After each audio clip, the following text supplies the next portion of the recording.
είτε συνίσταται απεινίδωση, είτε δεν συνίσταται απεινίδωση, συνεχίζεται κάρπα.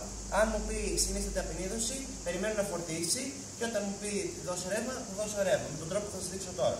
Αν μου πει ότι δεν συνίσταται απεινίδωση, συνεχίζω κατευθείαν κάρπα. Εντάξει. Οπότε, κάνω κάρπα. Μου λέει πραγματοποιείται αριθμού. Όλοι μακριά. Δεν αγγίζει κανεί τον ασθενή. Μην αγγίζει τον ασθενή. Το λέει και το απεινιδωτή.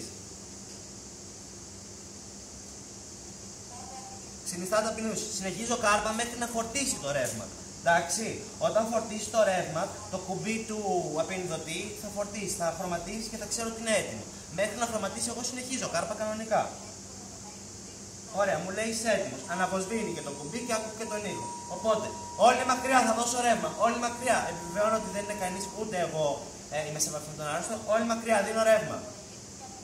Χορηγήθηκε απεινίδωση κατευθείαν. Συνεχίζω κατευθείαν κάρπα. Και μου το λέει κιόλας. Συνεχίζεται καρδιοπνευστική αναζωογόνηση. Μου δίνει και το ρυθμό. Να εξηγήσουμε κάτι.